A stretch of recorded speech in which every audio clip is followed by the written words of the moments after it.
Voilà, Cappuccino, Cappuccinette, j'espère que vous allez bien. On se retrouve aujourd'hui pour une petite HDV. Je devais vous la faire hier, mais je suis rentrée fatiguée. Donc, j'avais pas du tout la force de vous faire une HDV. Je n'aurais pas été 100% à fond dedans et tout.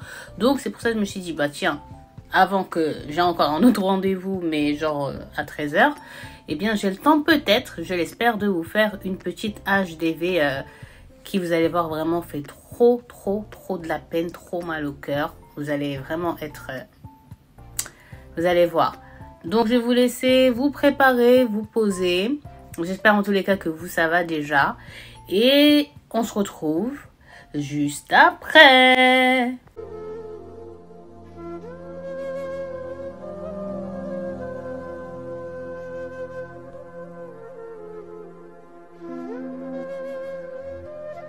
J'espère que vous êtes bien installés.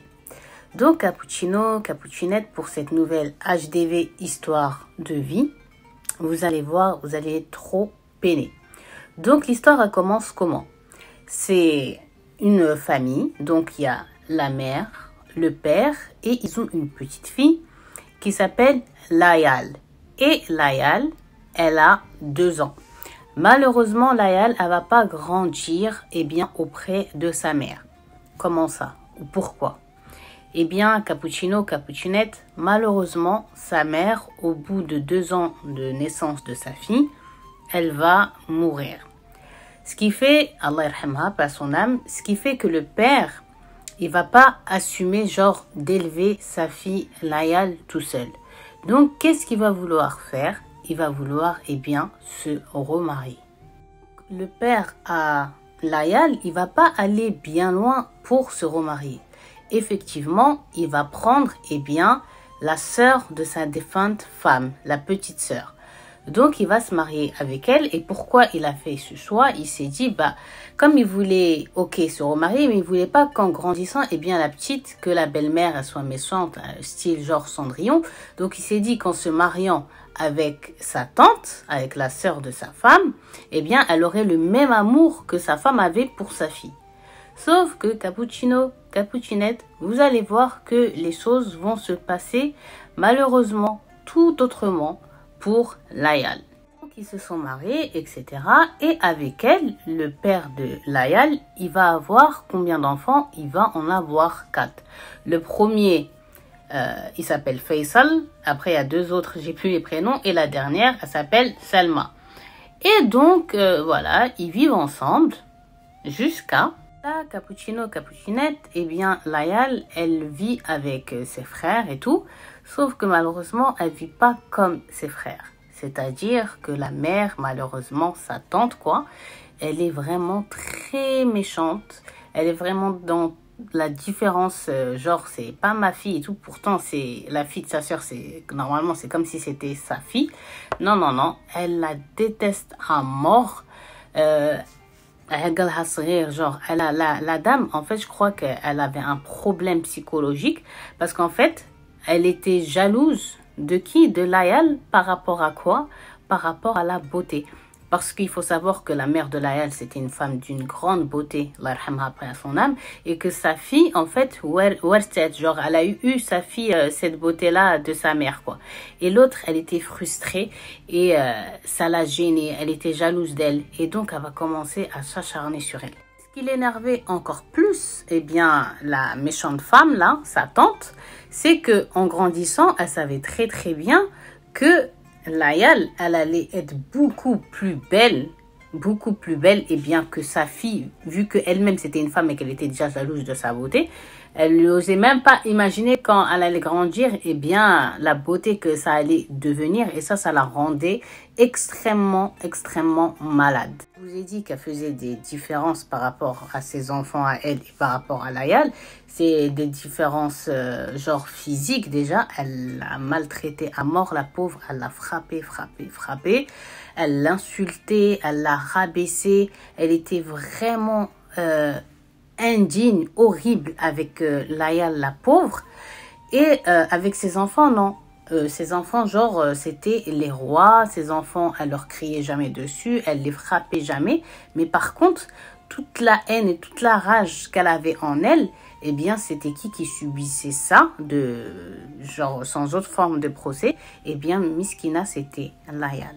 Là, ça y est, on a quitté l'enfance et là, tout le monde a grandi. Que ce soit les enfants de la tante sorcière ou que ce soit Layal. Et Layal, elle a grandi en étant effectivement encore plus belle que sa défunte mère. Et là, c'était trop pour la tante, quoi. Et sa fille, elle avait pas menti, quoi. Elle était pas du tout pareille physiquement parlant que Layal. Donc ça l'énervait. Mais il faut savoir qu'à cet âge-là, eh bien, la tante, elle traitait Layal. Il n'y a pas d'autre mot, en fait, c'était la bonne à tout faire. Mais vraiment la bonne à tout faire. Tu peux même pas dire c'était genre elle la traite comme une employée de maison parce qu'elle avait des employés de maison qu'elle traitait avec plus de respect que Layal. Donc elle l'a traité vraiment pire que Cendrillon. C'était vraiment des insultes. Va ranger le salon, lave le linge des enfants, va ranger leur chambre, fais à manger, ramène ci, En fait, dès qu'elle la voyait peut-être qu'elle la voyait poser, eh bien elle aimait pas. Elle lui trouvait toujours quelque chose à faire juste pour pas qu'elle reste devant elle parce qu'en fait elle la supportait même pas. Le fait juste de la voir comme ça, elle était en mode colère contre elle et tout ça. Le pire dans tout ça, c'est que comme les frères, ils voyaient leur mère, comment elle traitait, maltraitait, pardon, Layal, eux aussi, en fait, ils la maltraitaient de la même manière. C'est-à-dire qu'ils lui donnaient des ordres, elle devait ranger, elle devait laver leurs vêtements, elle devait faire, voilà, beaucoup de choses pour eux. Tout comme la mère, en fait, elle faisait. Et la mère, ça la dérangeait pas. Au contraire, elle adorait ça. Et la petite, la pauvre, Layal, eh bien, elle avait tellement un bon fond et tellement un bon cœur que la pauvre, elle se rebellait même pas et elle se laissait faire. Elle se laissait faire. Elle se laissait faire, mais il y avait des fois, on est humain, on est humaine.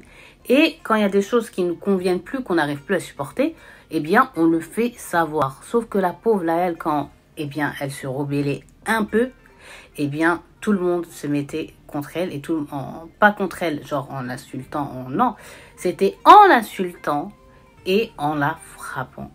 De la plus petite sœur à l'aîné des frères, là, eh bien, tout le monde la frappait. Et la mère aussi, des fois, elle faisait partie, eh bien, du game. La mère, elle avait des amis à elle et des invités, quoi, chez elle. Et il y a une des invitées qui va remarquer qu'en fait, c'est Layal qui ramène le café, c'est Layal qui dépose les gâteaux, c'est Layal qui fait le service, c'est Layal qui débarrasse, c'est Layal qui va accrocher le linge, c'est Layal qui va faire la vaisselle, c'est Layal si... Bref, vous avez compris. Et donc, cette invitée qui était aussi la voisine, elle a été choquée et interpellée et elle va interpeller la maman en lui disant « Mais toi, là, ta fille, elle est là, assise à côté de nous avec ses beaux vêtements style une princesse, la fille de son ventre, quoi. Et là, Layal, la grande sœur, genre, c'est elle qui fait tout et tout. Zama, ça l'a choquée, quoi. Elle a dit, en gros, c'est soit les deux ils font, soit les deux elles sont assises, vu que tu as du personnel de maison. C'est pas une de faire. C'est pas normal, en fait, elle n'arrive pas à comprendre la dame. De là, Cappuccino, Cappuccinette, on aurait pu croire que la mère, elle aurait essayé de trouver une excuse. Non, elle aime bien faire ça et tout, ça la dérange pas, c'est elle qui veut. J'en ai marre, je lui dis à chaque fois, ma fille, non. Non, on aurait pu. Elle lui a dit quoi? Pardon, écoute. Mon mari se mêle même pas de ça, donc toi, t'es qui? Tu veux quoi? Écoute, c'est soit tu restes ici avec la bouche fermée, ou soit la porte, elle est là-bas, tu peux la prendre. Donc de là, miskine, la dame, elle n'a pas accepté. Surtout qu'elle n'a rien dit de mal, si ce n'est la stricte vérité. On est bien d'accord. Et donc de là, miskina, elle a pris ses affaires, elle a préféré partir parce qu'elle se sentait plus à l'aise. Et le mot, genre la situation, de voir comme ça Layal et tout, ça l'a énervée. Parce qu'elle, elle savait pas qu'en fait, elle était traitée comme ça. Là, quand les invités sont partis et tout, Layal, la pauvre, elle est en train de ranger, débarrasser. Et par derrière, écoutez bien, sa tante, elle est venue, elle l'a attrapée, tac, comme ça par les cheveux, et elle l'a tirée. Elle lui a dit, la prochaine fois, Tmeskini, genre tu fais la pauvre, la Cendrillon et tout devant mes invités, pour que, voilà, ils disent des propos comme elle a dit et qu'elle ose me parler comme elles m'ont parlé, tu vas voir ce que je vais faire. Tu vois ta tête là, elle va plus être sur ton cou et je vais la foutre là, dans cette poubelle. Tu m'as bien compris. Et elle était comme ça en train de lui tirer les cheveux et en même temps de lui mettre des coups. Elle faisait tout ça. les insultes, lui tirer les cheveux, lui dire je vais mettre la tête dans la poubelle et tout ça et tout ça. À côté d'elle, il y avait sa petite sœur qui était en train de rigoler à mort et de lui foutre en fait genre le seum quoi, genre d'encourager sa mère à continuer. Et elle disait pas non ça se fait pas et tout, elle s'interposait pas, au contraire elle était morte de rire comme si elle était en train de regarder un spectacle ou quelque chose comme ça. C'est quoi ces personnes? Là je sais qu'il y a des cappuccinos, cappuccinettes qui sont en train de se dire mais pourquoi Layal elle en a pas parlé avec son père? C'est simple parce que déjà la belle-mère, enfin sa tante là, elle lui faisait des grosses menaces du futur. En gros, elle l'énervait, elle lui disait, même si tu vas en parler à ton père, en fait, ton père, il n'a pas le temps pour ça. Ton père, 24 heures sur 24, il est hors de la maison avec son travail. Et donc, même si tu veux lui en parler, eh bien, je trouverai toujours le moment de me venger, de te redonner les répercussions de tout ce que tu lui aurais dit à mon propos. Et aussi, il faut que tu saches que ton père, il mange dans la main. Genre, en gros, ton père, il a aucune personnalité. Ton père, c'est moi qui porte la culotte. On va parler français. C'est moi qui porte la culotte. Ton père, lui, en gros, il a aucune personnalité et il pourra rien faire pour toi. Et il fera rien pour toi. Lui assurer, hein, genre, vas-y, va. Tu peux toujours aller te plaindre de moi ou de mes enfants. Mais ton père, il est comme cette bague-là. Je joue avec lui comme je veux. Et le pire, cappuccino, cappuccinette, c'est que c'était trop vrai. Mais trop vrai. Parce que miskin, le papa, lui, il avait aucune personnalité face à cette femme. Il avait aucune personnalité. Mais même pas genre 1 gramme, rien, walou, nada. Le mec, c'était la femme qui commandait et lui, il est toujours tête baissée, silencieux. Encore en rajouter, cappuccino, cappuccinette, c'est que Layal, quand elle en avait trop marre, oui, elle allait chez son père. Elle lui racontait en pleurant, en lui montrant des hématomes, en lui disant voilà ce qui s'était passé, ce qui lui avait fait vivre. Et le père, il l'écoutait et il disait ok, Maalish, ok, c'est pas grave. Écoute, c'est comme ta mère, c'est ta tante, c'est voilà, tu dois l'écouter. Et tes frères, oui, tu dois t'occuper d'eux parce que c'est toi la grande, donc tu dois travailler pour eux. Moi de là, je me suis demandé, est-ce que vraiment le père, il avait peur à ce point-là de cette femme? Ou bien, il était vraiment une victime, quoi. Une grosse chips Vico. Je sais pas. Parce que tu vois ta fille qui est en train de vivre des choses horribles au quotidien. C'est quand même la fille de la femme que tu as aimée, que tu t'es mariée avec elle par amour et non par, genre, on va dire, par conscience ou par raison, quoi. Et donc, tu la laisses se faire traiter comme ça, sachant qu'aussi elle est orpheline. Et que Dieu, il parle bien des orphelins.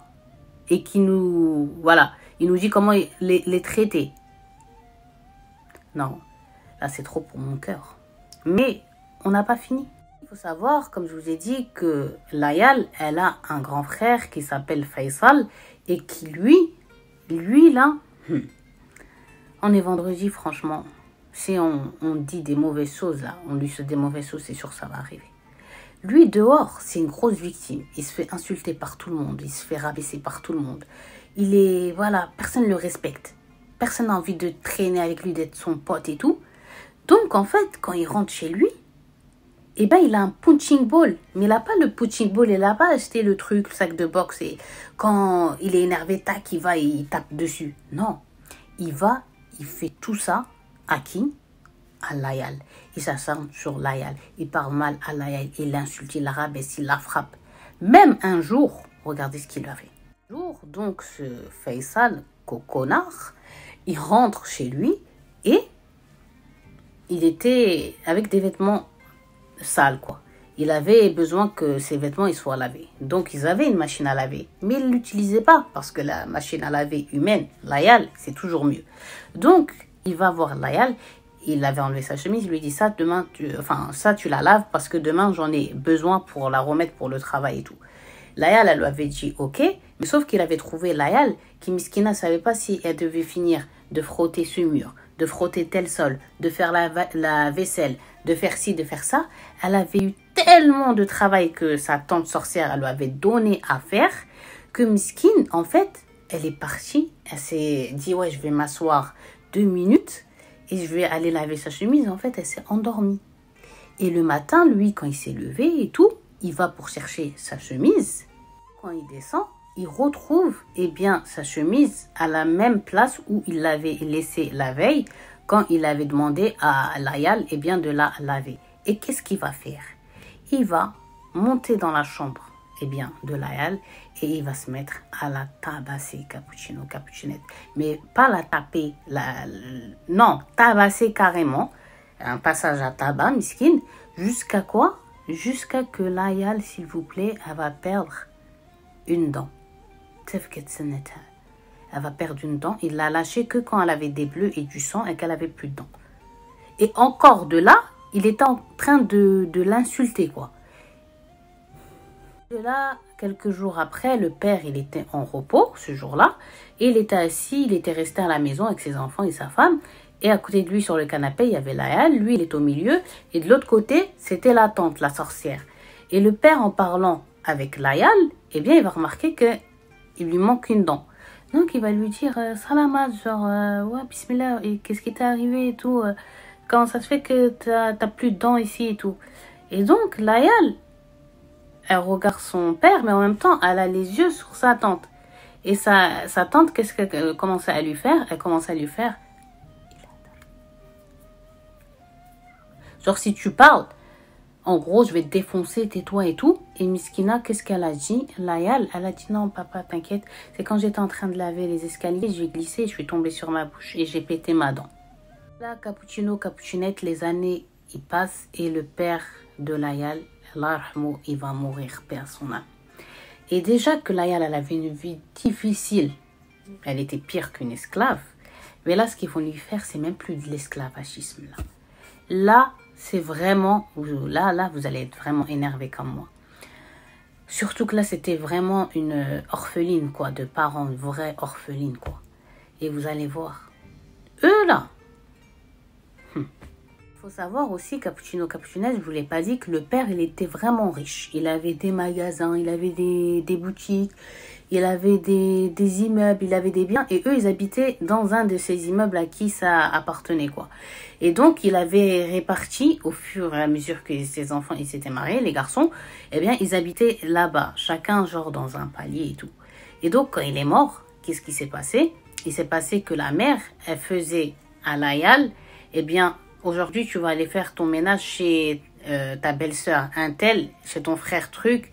Et elle faisait le ménage chez tout le monde. Le linge, laver le sol, cuisiner, s'occuper de leurs gosses. Et tout ça sans merci. Sans que, par exemple, une des belles-sœurs, toi, tu rentres dans cette famille, tu vois ça. Moi, j'appelle la police. C'est pas possible. Et je divorce en plus, parce que c'est pas possible. Ça veut dire que là-haut, là, il y a quelque chose. Il y a quelque chose. Donc, de là, non, elles, les belles-sœurs, elles étaient pareilles. Elles les gênaient pas du tout de maltraiter leurs belles-sœurs, hein, du tout. Au contraire, elles, parce que ça leur faisait faire vivre une vie de princesse, genre que, voilà, on fait rien et tout. Et que Miskina Layal, en fait, elle faisait tout. Chez sa tante, là où elle habitait, et chez les femmes de ses frères. Et ils étaient 3, plus les gosses. Imaginez-vous juste à sa place. C'est pas possible. C'est pas viable. Un jour, la mère, elle va dire à Layal, vas-y, prépare-toi et tout, tu vas venir avec nous au mariage. Alors que d'habitude, tu vois, la mère, elle la sort pas, elle la laisse très peu sortir parce qu'ils ont peur que, voilà, elle aille dire tout ce qu'elle vivait et tout. Donc, elle était vraiment gardée comme dans un cachot, quoi. Mais ce jour-là, la mère, elle voulait que, Layal, elle vienne. Mais pas pour regarder, profiter, danser, changer d'air. Non, non, non. C'était pour que elle aille faire le service pour eux. Genre aller au buffet, ramener des jus, trucs. Alors que dans les mariages du Golfe, j'ai eu la chance d'en assister à plusieurs dans ma vie. Je vous jure que c'est vraiment du service luxe, que t'as pas besoin en fait. Parce que t'as déjà tout le personnel, il est à disposition et plus encore. Donc, elle, c'était en gros, je pense, c'était vraiment juste pour la... C'était plus, comme je vous disais, pardon, pour la rabaisser, pour la diminuer et tout ça et tout ça. De là, ce qui va se passer, c'est que malgré que voilà Layal, elle sert et tout, il y a une dame dans l'assistance, et bien qui va voir Layal, qui va voir surtout sa grande beauté, et bien que aussi elle sert, elle est genre intentionnée, pour elle croyait que c'était de la pension, elle savait pas que c'était du service esclavage là, et donc elle s'approchait eh bien de la tante de Layal, pensant que c'était sa mère, elle va lui dire Machallah, est-ce que c'est ta fille? Et là, directement, eh bien, elle va comprendre sa tante. Et elle va dire, oui, c'est ma fille, mais elle n'a pas du tout envie de se marier. Elle veut finir ses études, elle est que dans ses études et tout ça. Non. Tout ça parce qu'elle avait compris que la mère, la femme là qui est venue la parler, son intention c'était quoi? C'était si elle est libre et tout, j'aimerais bien que la présenter à mon fils et tatati et tatata. Et elle, ça c'est même pas envisageable, c'est son cauchemar sur terre. Et même à ses enfants, ses fils là. Alors je disais, écoutez, s'il y a des amis à vous, des connaissances à vous qui disent oui, on veut se marier avec ta sœur et tout, attention, hein, vous dites que non, que genre elle est déjà fiancée, vous inventez quelque chose, parce que elle, si elle se marie un jour avec son mari et ses enfants, ils voudront aussi l'héritage que votre père vous a laissé et tout. Et voilà comment elle leur mettait en tête, eh bien de pas du tout la laisser se marier. La petite sœur là, elle va se mettre à parler mal et à hurler en disant à Layal, toi lève-toi, va me chercher genre du jus d'orange ou quelque chose et tout, en lui parlant mal comme ça. Donc de là, elle va la regarder comme ça, Layal, en mode ouais, excuse-moi, henna ala riyolek, genre en gros, est-ce que t'as du henna sur les pieds là? T'es sérieuse? T'as qu'à y aller toi-même. De là, pour la petite sœur, elle lui dit quoi? Pardon, je crois que j'ai mal entendu là. T'as pas envie de faire ce que je t'ai demandé de faire. Et elle va se lever vers elle et elle va lui mettre une claque.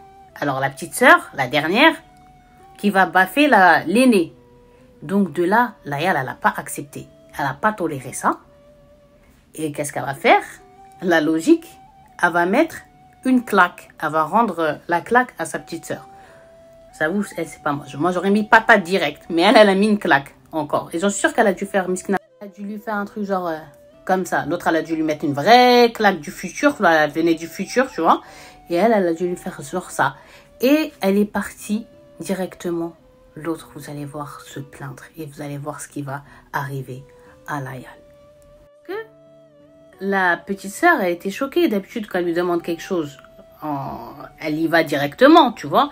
Mais là, elle lui a mis une baffe et tout. Après, elle lui a dit, en gros, elle est restée comme ça, genre choquée. En gros, elle lui a dit, mais toi, là, t'as mis ta main sur moi, toi, là. Ah, attends, tu vas voir ce que je vais faire.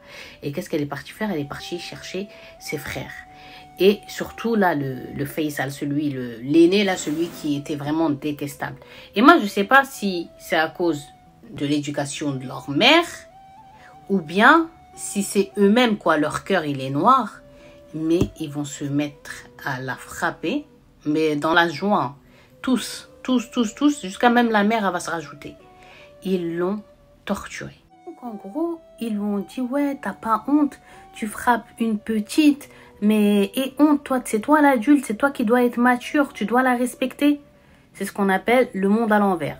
L'aîné, il doit être la victime du petit. Mais t'as vu ça où?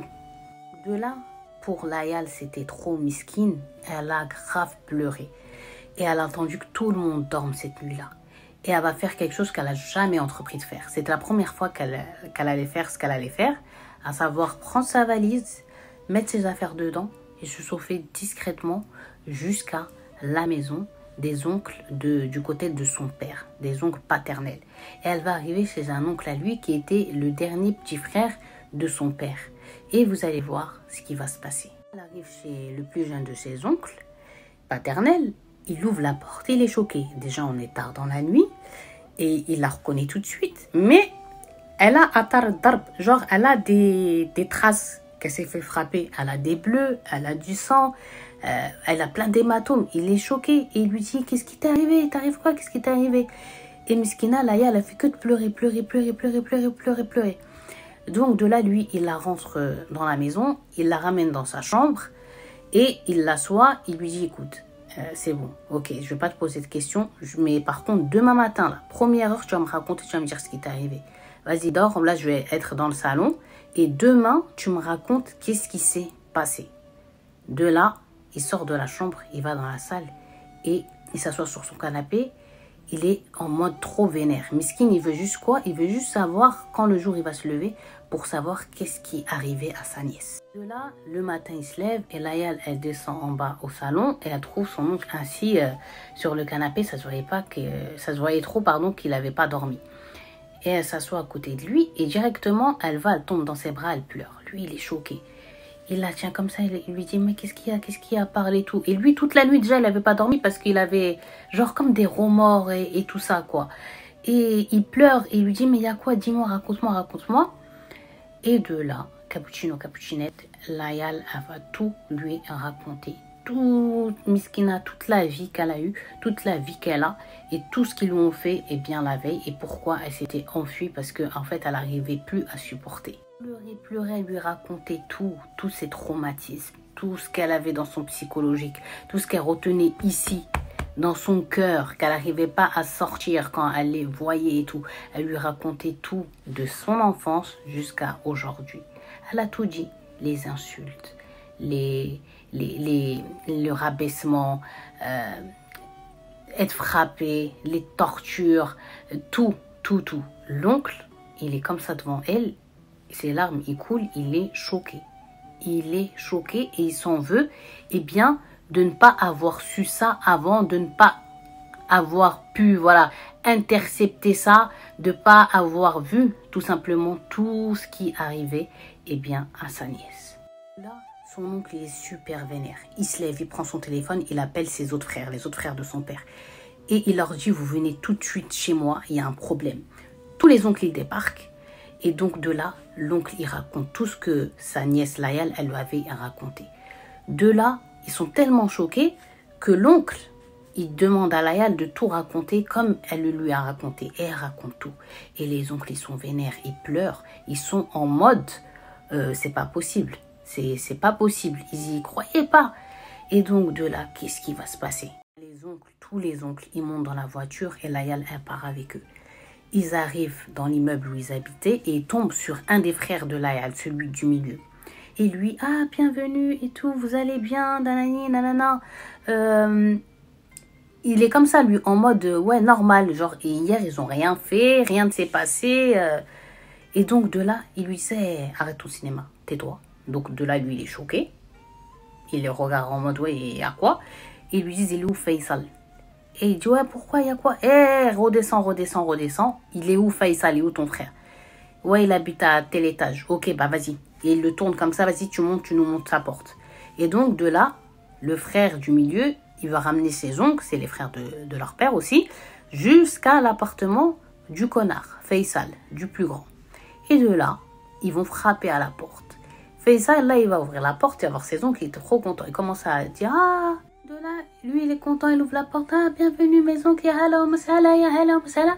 Il finit même pas de dire bienvenue, bien, voilà, comme il faut le dire, que le plus grand des oncles, là, paternels, il l'attrape par là, il lui il le tire hors de sa maison, il le met sur le palier et il le démonte, littéralement. Tac. Il le défonce. Et comme c'est son oncle, et normalement il doit le respecter et traiter comme son père, il cherche même pas à se protéger ou bien à se rebeller, à se confronter. Parce que déjà, de toute façon, il ferait pas le poids. Mais surtout, voilà, il peut pas. Donc de là, les femmes des frères, ils crient, ce qui va alerter la mère. Et lui, il pleure. Et tous les autres oncles, ils se sont mis à les frapper, les frères. Tous après, tout le monde. Tac. Et la fille, elle était restée cachée derrière sa mère. De là, ah. Téléphone, c'est ma mère. Je dois y aller, c'est rendez-vous. Bah, je vous finis dès que je rentre. Promis. Bisous. Là, Cappuccino, Cappuccinette, j'espère que vous allez bien. C'est bon, j'ai fini mon rendez-vous. En fait, je suis partie faire mes petits ongles. Voilà. Et donc, c'est pour ça que je devais partir. Et maintenant, je vais vous finir, eh bien, la HDV. Et voilà. On s'était arrêté, Cappuccino, Cappuccinette, au moment où Layal, elle était, voilà, avec ses oncles venus chez Faisal et chez les autres, eh bien, pour se venger pour elle, quoi, en gros. Voilà, donc là, on a laissé Faisal qui était en train de se faire marave par son grand-oncle et tout ça. Et au moment aussi où la mère, eh bien, avec les cris des femmes et tout, était montée voir ce qui se passait. Et quand elle a vu Layal, elle s'était mise de là, eh bien, à lui dire, regarde, tout ça, c'est ta faute. S'ils se font frapper, c'est ta faute, tatati, tatata, et à l'insulter et tout. Et la sœur de qui toute cette histoire et cette bagarre elle a eu lieu, elle était cachée derrière sa mère parce qu'elle avait peur en fait que ses oncles et tout après, aussi, ils veulent se venger. Son oncle, chez qui elle s'était réfugiée, il va se retourner vers sa belle-sœur et va lui dire ces problèmes-là, comment ça tu lui dis les problèmes, tout ça c'est à cause d'elle, c'est à cause de vous et tout ça, et jusqu'à même il va se mettre à lui dire des graves insultes. Là, en fait, les cris, la bagarre et tout, ça a interpellé les voisins. Après, les voisins sont venus, ils ont séparé, ça a interposé et tout ça. Et de là, ils sont descendus après les oncles avec Layal et l'ont dit, c'est bon, à partir d'aujourd'hui, tu vas habiter chez l'oncle Intel et tout. Tu restes plus avec eux, c'est mort. Tu restes plus avec ces chiens et tout ça et tout ça. Donc de là, on pouvait se dire, ouais, ça y est, c'est bon, alhamdoulilah, pour Layal, malgré toute la misère, la pauvre qu'elle a vécue, maintenant, ça y est, c'était terminé pour elle et tout ça. Mais non, la tante là, warak, genre en gros, elle va rester derrière Layal et vous allez voir le plan machiavélique qu'elle va mettre en place pour se venger, eh bien, de ce que les oncles, les représailles que les gens ont fait contre ses fils. Vous allez voir un plan vraiment diabolique. La mère, elle va réunir ses enfants chez elle. Elle va leur dire, vous savez quoi, vous allez tout de suite aller présenter vos excuses à vos oncles. Là, ces enfants, ils l'ont regardé en mode, t'es sérieux? Jamais de la vie. Ils ont dit, non. Tout comme ils nous ont frappés, ils nous ont humiliés, ils nous ont foutu la honte et tout devant tout le monde. Tu crois trop, on va aller leur dire pardon et tout ça? Non. Après, la mère, elle leur a dit, écoutez-moi bien, espèce d'imbécile, c'est pas parce que je veux que vous vous excusiez de votre cœur. Non, c'est parce que j'ai envie que vous alliez là-bas, que vous présentiez des excuses et que vous fassiez tout pour ramener votre sœur avec vous. Et je vais me venger pour vous, pour toute l'humiliation là que vous avez subie. Je vais me venger parce que c'est Layal qui a fait tous ces problèmes-là et il faut que je lui donne une bonne leçon. Donc de là, les frères là, ils sont partis chez les oncles de Layal. Là, ils arrivent chez les oncles, ils commencent à leur présenter les excuses, à dire pardon et tout. Donc les oncles au début, ils sont en mode, ouais, bah ça y est, c'est bon, on vous a bien corrigé là, comme vous le méritiez. Ça y est, c'est bon, l'affaire, elle est pliée. Retournez chez vous. Nous, notre nièce, notre fille, elle est chez nous. De là, les frères, ils disent, non, mais c'est bon, pardon et tout. Et ils se tournent vers Layal aussi, ils lui disent pardon, Zahma, il pleure et tout. Et on veut qu'elle retourne avec nous parce qu'au final, de toute façon, c'est notre sœur. Voilà, on est habitué à elle, on a besoin d'elle, il faut qu'elle nous pardonne. C'est notre sœur, nanana. Donc de là, l'oncle chez qui elle s'était réfugiée, le plus jeune, il a bondi de sa place, il a dit mais ça va pas la tête, vous êtes venu dans l'optique de reprendre ma nièce avec vous, mais jamais de la vie. Il a commencé à crier, à dire non, dégagez, tout ça, partez, on n'a plus besoin de vous. En gros, le petit, il a dit, le petit oncle, ok, le jour où les poules, elles auront des dents, et le jour où tu arriveras à mordre ton oreille d'ici, là, à mordre ton oreille avec ta bouche, c'est là que tu vas la reprendre. Mais là, ma nièce n'a pas bougé d'ici. Et en plus, moi, j'ai pas envie de la laisser. Maintenant, ça y est, elle a grandi. Et vous, là, vous êtes bizarre. J'ai pas envie qu'elle reste avec vous. Donc, de là, ouais, respecte-nous, n'importe quoi. C'est notre soeur et tout. Et il leur a dit, écoutez, arrêtez de me faire mal à la tête. Elle va pas venir avec vous. Elle va pas venir avec vous. C'est mort. Tout ce que vous lui avez fait subir là pendant des années. Et genre, là, subhanallah, par miracle, vous avez envie, ça y est, de récupérer votre soeur, d'être bien avec elle, d'être gentil avec elle et tout. Après, c'est ça la vie. C'est ça la vie. Levez-vous et bougez d'ici directement là avant que je vous donne encore des coups. Là, ils ont commencé, les neveux avec leur oncle là, à se disputer, à s'insulter, à se mal se parler, jusqu'à le plus grand des oncles, l'aîné là, il s'est levé, il a pris son petit frère et il lui a dit attends, vas-y viens, écoute, vas-y, c'est pas grave, laisse-les reprendre leur sœur, ça y est, ils ont présenté les excuses, on leur a donné une bonne leçon, ils vont jamais oser genre ne serait-ce que toucher un de ses cheveux et tout ça, t'inquiète pas, mais tu sais quoi, si tu veux pour être plus rassuré, c'est toi tu pars avec eux là. Et avant qu'ils la ramènent chez eux, tu tu t'arrêtes au commissariat et tu fais comme une attestation sur l'honneur à eux, comme quoi ils s'engagent à jamais plus remettre ne serait-ce qu'un doigt comme ça sur elle, ou à la toucher, ou lui faire du mal et tout. Et après là, elle pourra partir avec eux et tout ça. Si ça va te rassurer et tout, on fait ça. On s'arrête au commissariat et on fait ça. Et tu verras que ça va leur faire peur. Ils vont pas vouloir faire des zigzags. De là, le petit frère, là, l'oncle, là, il dit non, non, non, c'est mort, c'est mort. Attestation, pas attestation. Elle retourne pas là-bas, je les sens pas, je leur fais pas confiance et tout ça. Ils ont pas peur de Dieu. Une orpheline, ils lui ont fait la misère comme ça et tout. Et vous croyez, je vais leur faire confiance? Non, c'est mort, c'est mort. Donc là, tous les autres frères, ils se sont mis sur le petit en lui disant mais t'inquiète pas, ça y est, c'est bon, accepte, ça y est, nanani, nanana. Ils sont restés mesquines à lui faire mal à la tête jusqu'à il a dit ok.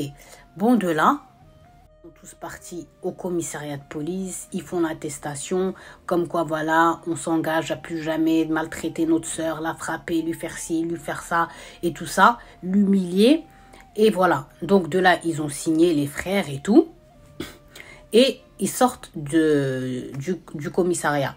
De là, leur oncle, là, le petit, il dit non, il dit à sa nièce d'abord viens. Et il va avec elle dans une boutique qui était pas loin, qui vendait des téléphones portables. Il lui a pris un téléphone portable avec une puce, parce que Miskina n'en avait pas. Avec une puce et tout. Et il lui a mis son numéro de téléphone avec tous les autres numéros de ses autres oncles. Et il lui dit, écoute-moi bien, le premier qui t'insulte, qui dit une remarque, qui te fait juste pss, comme ça, genre écarte-toi ou quelque chose comme ça, qui te regarde mal, qui te frappe, qui touche ne serait-ce qu'un de tes cheveux, directement, tu réfléchis même pas. 2, 4, 6, allô, mon oncle, voilà, voilà, voilà. Il a dit, je vais débarquer et je vais leur faire pire que ce qu'on leur a fait aujourd'hui. Et il regarde ses neveux et dit, hein, vous m'avez bien entendu. Touchez-la, faites quelque chose, vous n'êtes pas prêts à la dinguerie que je vais vous faire. De là, les frères et tout, ils disent, non, c'est bon, ça y est, on a juré, ça y est, c'est notre sœur et tout ça. Et tout, t'inquiète même pas, ça y est, on a compris, on a bien assimilé la leçon, on l'a bien enregistré. Donc de là, elle part avec ses frères et les oncles, ils partent de leur côté. Il a bien insisté quoi. Alayal, t'as besoin de n'importe quoi, tu m'appelles. N'importe quelle heure du jour ou de la nuit. T'as besoin qu'on vienne te défendre parce que voilà, ils t'auront fait du sale encore et tout, tu nous appelles. Et comme ça aussi, ça va me permettre à moi, à tes oncles, de t'appeler et de prendre de tes nouvelles plus facilement et plus souvent. Comme ça, ils vont bien savoir que en fait, t'es pas une orpheline à 100%. T'es pas toute seule. On est là. Donc de là, comme je vous l'ai dit, elle est partie. Et vous allez voir, Miskine, la dinguerie, dans quoi elle va tomber. Là, on est des jours après. Et l'oncle, il est posé chez lui. Il se dit, tiens, je vais appeler Layal pour voir Miskine comment elle va, si elle se sent bien, etc., etc. Il appelle, ça sonne. Ça coupe. Ça va jusqu'au bout de la sonnerie, mais personne ne répond. Donc, il dit, ouais, peut-être que son téléphone, il est éteint, ou bien il est déchargé. Allez, c'est pas grave, je rappelle après. Il l'appelle au bout 1 à 2 heures. Pareil, ça répond pas. Donc, de là, il commence à avoir des crampes et à se dire, ouais, non, ça, c'est pas normal. Genre, c'est impossible maintenant que les jeunes, elles ne touchent pas leur portable, voilà, pendant tant d'heures, quoi. Il y a un truc bizarre qui se passe. Je vais prendre ma voiture et je vais aller voir parce que là, je sens qu'il y a quelque chose qui va pas me plaire. Parce que, en fait, elle répondait pas et il n'avait pas du tout de nouvelles d'elle. Depuis qu'il lui avait donné le téléphone, il avait reçu un message d'elle en disant ouais, elle est bien arrivée et que tout le monde lui avait demandé pardon et qu'il fallait plus qu'il s'inquiète, ça y est, sa vie maintenant, elle allait devenir normale. Donc de là, lui, il sent qu'il y a quelque chose qui va pas. Il prend sa voiture, il va là-bas. Il arrive dans l'immeuble, il monte, il frappe. C'est l'appartement de qui? L'appartement de la tante. Ouais, elle lui ouvre. Ouais, tu veux quoi? Même pas bonjour ni rien. Il lui dit rien. Tu crois que je suis venue te voir ou quoi? Elle est où ma nièce? Elle lui dit, je sais pas, peut-être elle est partie faire le ménage chez mon fils un tel, ou bien elle est en bas faire le ménage chez un tel ou truc. Je sais pas, t'as qu'à chercher et bim, elle ferme la porte. Lui, il monte chez ses neveux, il frappe. Tous ses neveux, ils lui disent non, elle est chez mon frère. Après, il va chez le frère, non, elle est chez un tel. Après, quand il va chez l'autre, non, peut-être elle est partie faire des courses, tu l'as pas trouvée. Bref, il commence à avoir mal à la tête. De là, l'oncle, il avait mal à la tête. Ils sont en train de le faire tourner comme ça, comme une bourrique. Il leur dit, vous croyez que je suis votre petit ou quoi? Vous voulez jouer comme ça? Ok, on va jouer comme ça. Il descend de l'immeuble, il prend sa voiture, il va où? il va au poste de police, là où ils avaient signé comme l'attestation, comme quoi, en gros, en fait, ils vont jamais lui faire du mal, la promesse, nanana.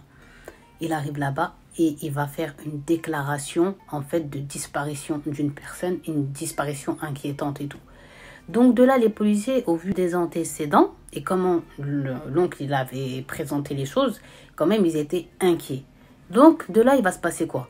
De là, Cappuccino, Cappuccinette, ils vont, la police chercher à en devenir fou. Les recherches là, où ils cherchent à mort, ça va durer pendant 2 semaines. 2 semaines, ils cherchent avec l'oncle et les autres frères de l'oncle. Ils cherchent partout, ils la trouvent pas. Ils sont en panique. Donc de là, la police, elle dit quoi? Elle dit, on va venir, on va faire appeler ses frères, on va les interroger. Comme c'est les dernières personnes chez qui potentiellement elle était, il faut qu'on les interroge. Les policiers, ils font appeler les fils, mais aussi la belle-mère. Et ils leur disent, vous êtes les principaux suspects de cette affaire, puisque vous lui faisiez ça, et que vous avez signé genre une promesse que voilà, aucun mal ne lui serait fait, mais là, on ne sait pas elle est où. Donc là, il faut nous dire, on veut savoir. Ça fait 2 semaines, on ne dort plus, on cherche une petite comme ça, là. Il faut que vous parliez. Si vous avez fait quelque chose, il faut passer à table. De là, c'était pression psychologique, interrogatoire sur interrogatoire, interrogatoire sur interrogatoire. Ils les ont pas lâchés. Ils les ont pas lâchés, ils les ont fatigués. Répète, 10 trucs, après ils les sortent. Après ils les font venir pour voir s'ils vont dire la même version. Bref, et ils les ont rendus fous. Les policiers ne voulaient pas craquer parce qu'ils sentaient qu'ils avaient une piste. De là, Cappuccino, Cappuccinette, il va se passer quoi? Il va se passer que ça y est, ça va craquer, ça va commencer à craquer. Et qui va commencer à craquer et dire ce qui s'était passé? C'est le plus petit des frères de Layal qui va parler.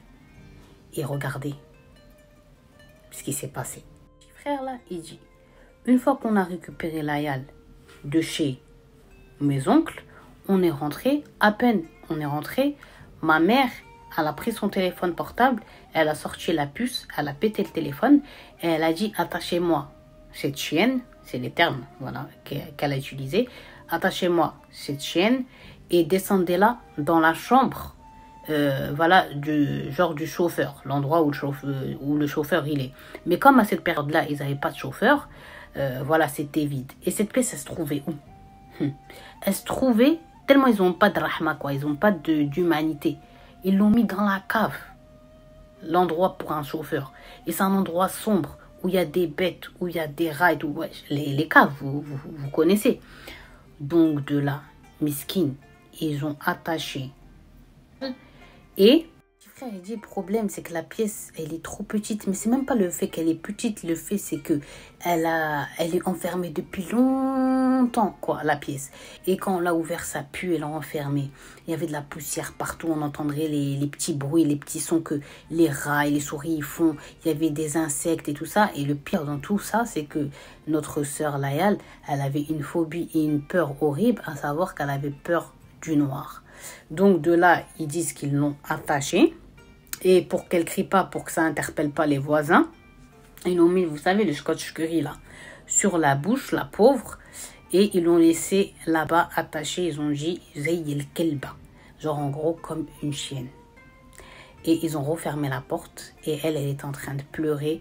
Quand ils étaient en train de l'attacher et tout, elle les suppliait de pas qu'elle reste toute seule, genre dans le noir comme ça. Elle avait peur et tout. Mais eux, ils ont dit, ouais, ils s'en foutaient. Ils ont fermé la porte et ils l'ont laissé là-bas, genre enfermer la pauvre dans le noir total. Il a dit, tu mets ta main comme ça devant, genre tu vois rien. Et tout ça faisait flipper l'endroit. Et ils l'ont laissé là-bas, la pauvre. Le petit frère, il continue. Il dit oui. Après, on est remonté à la maison. Et quand on est remonté à la maison, ma mère, elle nous attendait. Elle nous a demandé est-ce qu'on avait fait tout ce qu'elle nous avait demandé, savoir l'attacher et tout ça. Ils ont dit oui. Et de là, elle a dit demain à l'aube, à la prière de l'Fajr, Salat al-Fajr, je vais vous réveiller et vous allez prendre cette chienne, parce qu'elle ne l'appelait pas par son nom, elle l'appelait chienne. Vous allez prendre la chienne et vous allez la ramener dans une des fermes de votre père qui est à 130 km d'ici, mais votre père, il ne calculait plus cette ferme. Et c'est un endroit, il y a très peu de gens qui habitent là. Les gens, ils sont tous revenus en ville. Et vous allez la mettre dans telle pièce et fermer sur elle et à la caresser là-bas jusqu'à qu'elle va mourir. Vous l'enfermez sans eau, sans nourriture, jusqu'à qu'elle meure.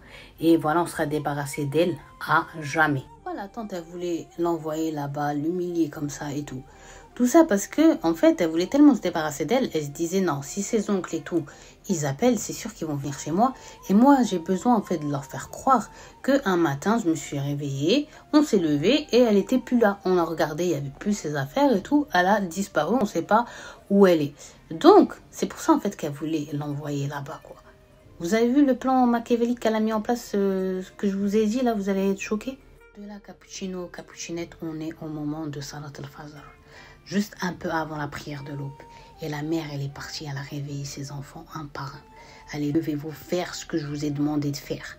Donc de là, ils sont descendus. Il y en a un, il est parti chercher la voiture. Et il l'a approché vraiment max du max.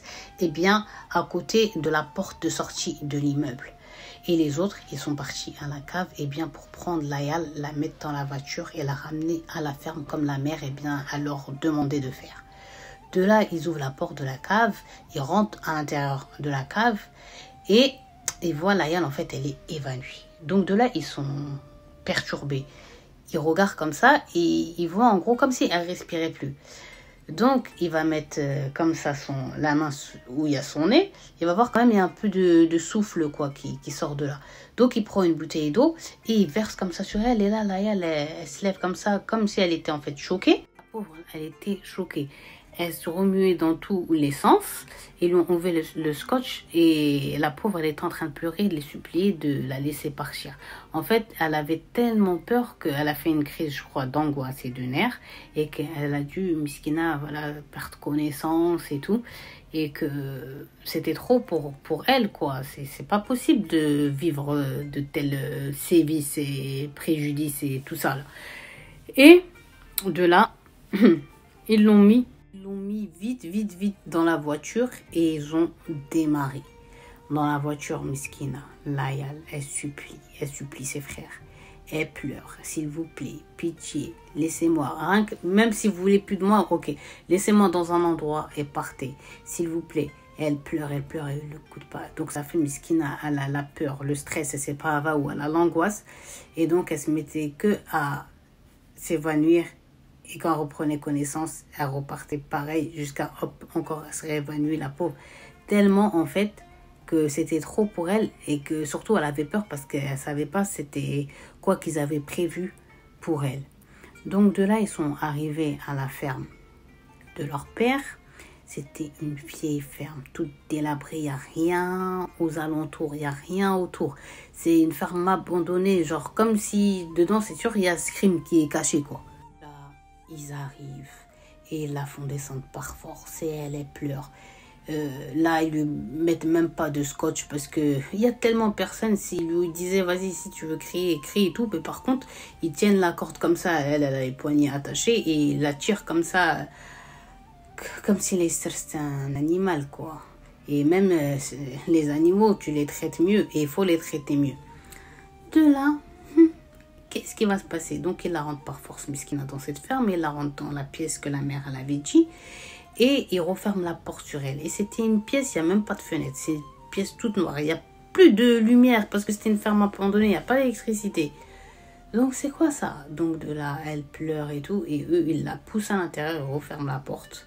Ferme la porte et tout et il l'entendait pleurer et supplier ya khwani la tkhalouni hina wahdi, genre s'il vous plaît mes frères, ne m'abandonnez pas ici toute seule, pitié pitié. Elle est là, frappe sur la porte, pitié pitié, elle crie partez pas la tkhalouni la trouhoun, ne me laissez pas, partez pas, ne me laissez pas, partez pas. Supplie.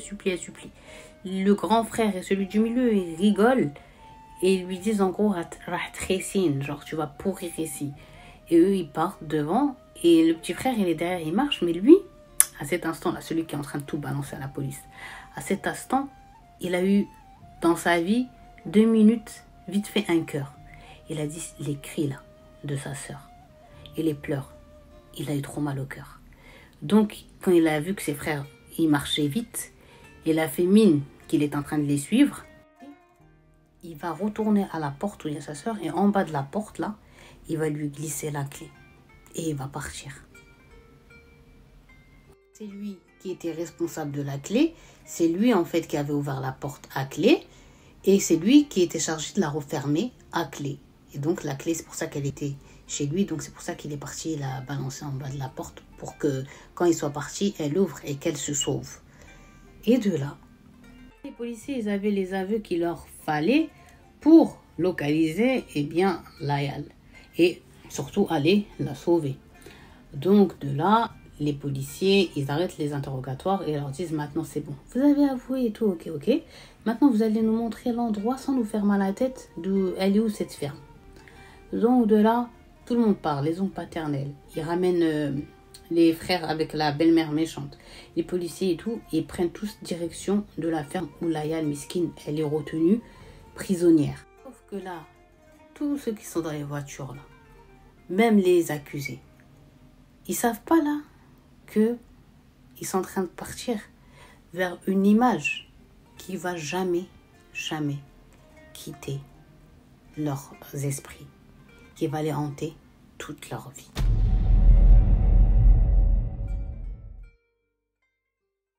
De là, ils arrivent et tout à la ferme, ils rentrent à l'intérieur de cette ferme et vont directement vers la pièce où Layal est enfermée.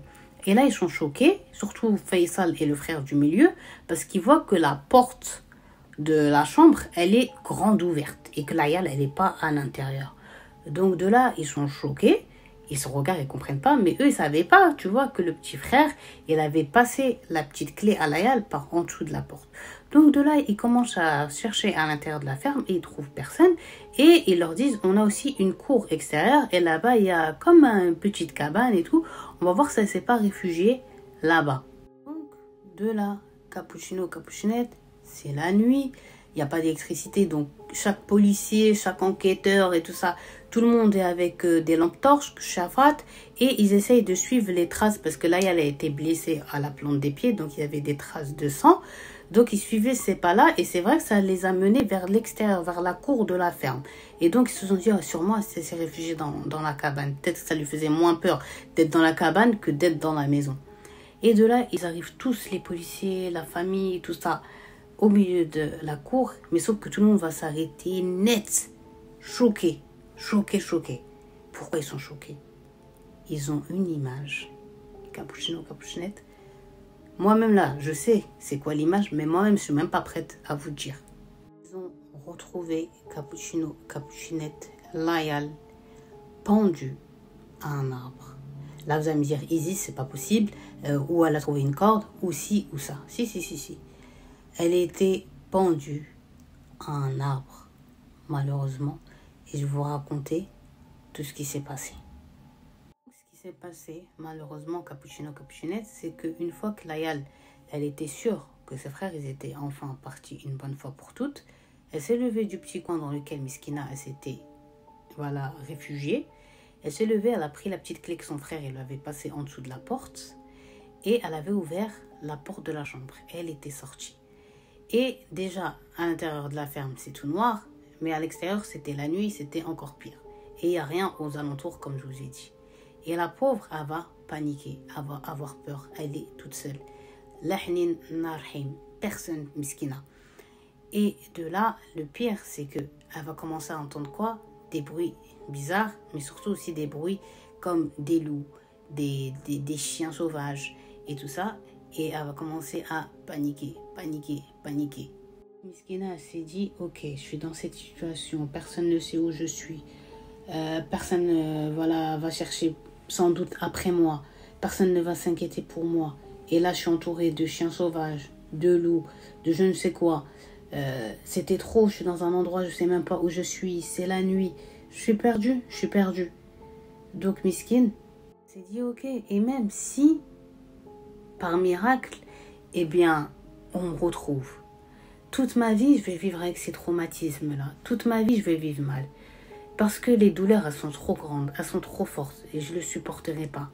Et je veux plus revivre ça, revoir ça. Non, qu'est-ce que je vais faire? Et c'est la miskine qu'elle a pensé à faire le pire. Elle a dit, ça y est, j'ai souffert une fois, une grande partie de ma vie. Je n'ai pas envie encore de souffrir deux fois avec à repenser à tout ça, ou peut-être que à retourner vivre chez eux et tout ça, les confronter. Non, non, j'ai pas envie, j'ai pas envie. Donc de là, comme je vous ai dit, elle a pensé au pire. Elle est retournée à l'intérieur de la ferme. Elle a trouvé une corde qui traînait. C'est une ferme, c'est pas difficile, quoi. Il y en a toujours.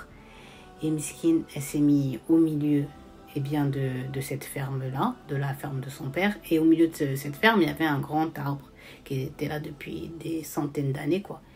Et elle a enroulé la corde dessus. Elle est partie chercher, je suis désolée pour les détails, comme des bidons et tout. Elle a fait comme une pile et elle est montée. Elle a mis la corde autour de son cou. Elle a pris, je pense, une respiration et elle a donné un coup et voilà. Là, tout le monde était choqué, les policiers et tout, ceux qui ont décroché son corps, ses oncles, ils pleuraient. Les policiers, ils étaient tristes, les autres frères, ils étaient choqués, quoi. Ils regardaient en mode, c'est que maintenant, genre, qu'ils ont commencé à regretter. Non, mais, allons, franchement, j'ai trop le seum. Bref, de là, les policiers, ils ont fait appeler, voilà, les ambulances et tout. Ils l'ont pris, ils l'ont ramené dans une morgue. Et après autopsie, ça a bien été confirmé par le médecin que, en fait, c'est elle-même qui s'est tuée. C'est pas quelqu'un, en fait, qui l'a pendue, quoi. C'est de elle-même. La pauvre, Allah yarhamha, après son âme, voilà, qui s'est pendue. De là, les policiers, ils avaient toutes les preuves parce qu'après, tout le monde a parlé. Et même la tante, elle a parlé, quoi. Elle a avoué, elle a raconté tout le mal qu'elle a fait à Layal 2 depuis qu'elle est petite jusqu'à aujourd'hui. Jusqu'à en arriver là, quoi. Et donc, de là, en fait, l'histoire, elle est encore en cours. Donc, il n'y a pas encore eu le procès. Mais il est à venir à l'encontre des frères. Parce que voilà, ils ont poussé quelqu'un au suicide et c'est puni par la loi. Et sachant aussi tous les antécédents antérieurs de la maltraitance et tout. Donc voilà, ils risquent de prendre gros et ils l'auront mérité. Et la mère aussi, elle est dans la sauce. Sauf que là, la mère, pour l'instant, elle n'est pas en prison ou en détention. Parce qu'elle a eu un cancer, quoi. Et j'avoue, moi, je n'aime pas dire ça. Parce que c'est pas bon, mais c'est un cancer mérité. Et je pense même que c'est Dieu qui doit donner ça. Par rapport à toute la misère et tout l'enfer qu'elle a fait vivre à cette pauvre orpheline. Cette pauvre fille qui ne demandait rien, qui a subi de plein fouet une violence inouïe jusqu'à se tuer, quoi. Dire que, ok, la mort c'est plus doux pour moi que retourner avec eux. Et elle disait toujours, j'aimerais tant que Dieu prenne mon âme pour me retrouver auprès de ma mère et de mon père. Ça fait trop misquine. Donc de là, elle aussi, elle attend parce que là, voilà, elle a un cancer et jusqu'à aujourd'hui, là, elle est à l'hôpital avec des soins qui sont quand même lourds et tout. Et on ne dit pas que Dieu la guérisse, que Dieu la punisse. D'habitude, moi, je dis toujours Allah est chef, mais non. Que Dieu la punisse et elle mérite totalement ce qui lui arrive. Apparemment, la tante, c'était quelqu'un qui faisait la prière et tout, et qui connaissait le Coran, et qui le récitait plusieurs fois par jour. Je ne sais pas comment ils font ces personnes, ils n'ont pas peur. Et elle a sûrement dû lire, le verset « Wa ammal yatima fala taqhar » ne maltraite surtout pas, l'orphelin, ne lui fait pas du mal. Mais bon, que voulez-vous, cappuccino, cappuccinette? Je vous dis, depuis que je fais des vidéos, et que je fais des recherches, que je lis des histoires, que j'entends des histoires, tous les jours, quand je fais des vidéos, je me dis, là, je trouverai jamais mieux ou pire, genre comme histoire. Mais si, en fait, ça m'apprend qu'il y a des dingueries qui se passent dans le monde. Donc voilà, cappuccino, cappuccinette, pour cette triste HDV, histoire de vie sur Layal. Cappuccino, cappuccinette, je suis pas dans le mood de faire hey ho, voilà, parce que l'histoire m'a trop émue, ça m'énerve trop les histoires comme ça me prend aux tripes. Voilà, donc franchement, paix à son âme. Et les personnes qui font ça, là, franchement, je leur souhaite tout le mal possible et imaginable ici-bas et dans l'au-delà. Et ils auront, Inch'Allah, ce qu'ils méritent, surtout dans l'au-delà, c'est ça l'essentiel.